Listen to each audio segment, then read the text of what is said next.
Bonjour à tous, j'espère que vous allez bien. Je suis très content de vous retrouver.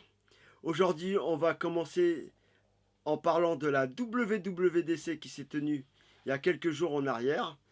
Et on va commencer par la partie système d'exploitation de tous les appareils de chez Apple. Et on va voir ça tout de suite.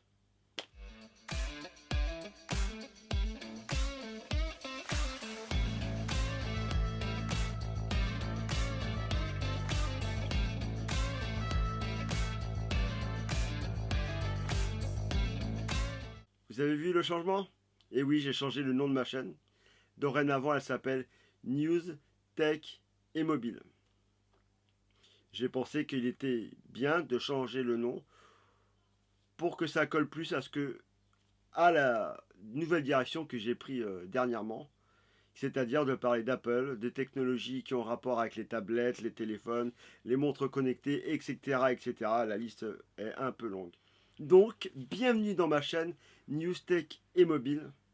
Et là, on va parler de la WWDC 2003 et on va commencer par le système d'exploitation de l'iPhone iOS.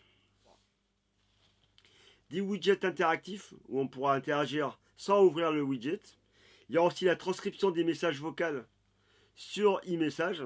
Enfin, maintenant on dit message. Je ne sais pas si ça marchera sur WhatsApp et d'autres applications de messages.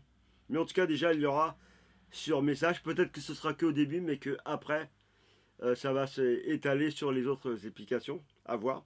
Il y aura une fonction aussi pour que automatiquement vos amis vous avertissent quand ils sont arrivés à destination.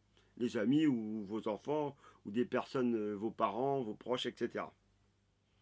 Avec message, on pourrait faire des stickers avec des photos qui sont dans le téléphone pour les envoyer dans le message. Et aussi, il y aura une nouvelle fonction. Quand on met à charger le téléphone et qu'on le met à l'horizontale, il peut se mettre en mode radio réveil. Ça fera un genre de petit radio réveil un peu comme à l'ancienne. Sauf que là, c'est votre iPhone. Avec la météo, calendrier, etc. Du changement dans les fiches de contact. On pourra personnaliser la photo. La personne qui vous appellera, ce sera cette photo qui apparaîtra. Ça, je trouve que c'est sympa parce que pour l'instant, on ne pouvait pas faire grand-chose. Et là, vraiment, il y aura du changement parce que je crois qu'on ne pourra pas faire que ça. Il y aura plus encore. Nouveauté aussi sur le répondeur. Si vous n'avez pas envie de répondre, ben la personne, elle va vous laisser un message vocal. Et en même temps qu'elle parle, en même temps, ça va retranscrire ce qu'elle dit euh, dans le répondeur. Et là, si vous jugez que c'est important, vous pouvez encore reprendre le coup de téléphone. Si c'est quelqu'un qui veut vous vendre un truc que vous n'avez pas envie, bah là, vous faites rien. Voilà, ça, je trouve que c'est vraiment bien. Et aussi sur FaceTime, maintenant, on peut laisser un message vidéo en parlant. C'est-à-dire, si elle ne répond pas, bah, au lieu de, il n'y a pas de répondeur, si je ne me trompe pas, dans FaceTime, bah là, vous laissez un répondeur, mais vidéo. Et ça, c'est pas mal aussi. Franchement, je trouve ça vachement sympa. Il y aura aussi de l'audio adaptatif. C'est-à-dire, si par exemple vous êtes dans la rue, quelqu'un vous parle, et ben la réduction de bruit va s'arrêter et il se mettra en mode transparence automatiquement et vous pourrez parler à la personne. Ou alors si vous allez à la boulangerie et que vous voulez parler à la boulangère, il fera la même chose. Voilà. Par contre, le truc qui est dommage, bah apparemment, à voir, hein, peut-être que ça peut changer, ce sera que compatible avec les AirPods Pro 2. Même pas avec les AirPods Max à 600 €. Voilà. Bon, à voir quand ça sortira. Peut-être que ça va marcher avec d'autres. Les AirPods Pro 1, ils ont de la transparence, le mode transparence, ils ont la réduction de bruit.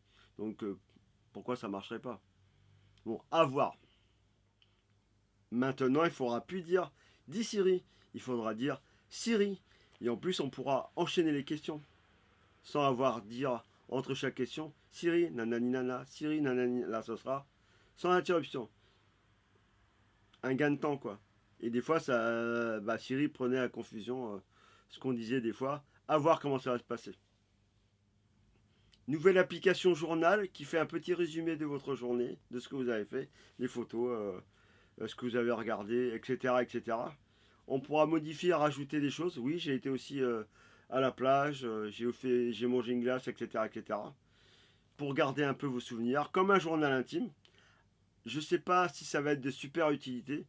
Personnellement, je demande à voir. Je suis pas sûr que ça soit utile, mais pourquoi pas. On verra ça. Il y a de la nouveauté avec Apple Plan. On pourra télécharger les cartes et les consulter sans internet. Très pratique. Par exemple, quand on est à l'étranger, si on n'a pas de data, on pourra le faire. Voilà. Et aussi de la nouveauté pour la visioconférence. On pourra détourer votre image pour mettre autre chose en fond. Un fichier PowerPoint, un Excel, je ne sais quoi.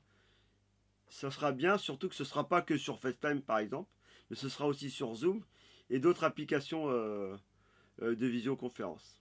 Voilà. iPadOS maintenant. On aura le même principe de personnalisation du fond d'écran, etc. qu'il y avait sur l'iPhone depuis iOS 16. Génial. J'ai jamais compris pourquoi ils l'ont pas mis en même temps que l'iPhone. Et meilleure intégration des fichiers PDF. On pourra les modifier, écrire. C'est bien. Parce que maintenant, des applications pour pouvoir modifier un PDF, bah, c'est toujours payant. Après, à voir ce que ça va être. Mais au vu, ça a l'air d'être pas mal. Donc, et ce sera directement dans iPad.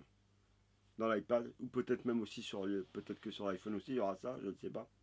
Mais en tout cas, il y aura sur l'iPad. Et ça, c'est une bonne chose. Parce que j'en ai cherché les applications pour pouvoir modifier les fichiers PDF.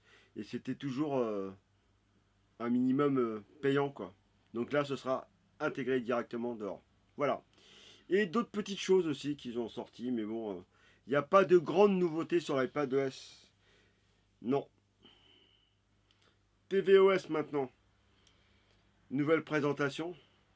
Un peu de rafraîchissement. Il y en a besoin aussi. On pourra utiliser certaines applications comme Zoom. On pourra utiliser l'iPhone comme caméra, comme webcam en fait. Ça, ce sera très très bien. Par contre, je ne sais pas sur quel Apple TV ce sera compatible. Voilà. WatchOS, système d'exploitation de l'Apple Watch. Le nouveau système sera compatible à partir de l'Apple Watch série 4. Donc toutes celles d'avant, on oublie. Nouvelle refonte totale du système d'exploitation. Nouvelle présentation, on pourra faire défiler avec la couronne les widgets, tout en ayant l'air superposable. Voilà, peut-être que ce sera plus agréable que maintenant. Maintenant, il faut aller dans le menu. Le menu, c'est un truc éparpillé. Il faut chercher pour trouver un truc. Là, apparemment, ce sera comme une bande qui va défiler et on verra mieux. Parce que quand avant, il fallait dézoomer, zoomer pour pouvoir voir les applications. Et il y aura un nouveau cadran Snoopy qui a l'air sympa. J'attends de voir ça parce que ça a besoin d'un rafraîchissement quand même, le système d'exploitation de la montre de chez Apple. Voilà. macOS Sonoma, c'est le nouveau nom du prochain système d'exploitation qui va sortir.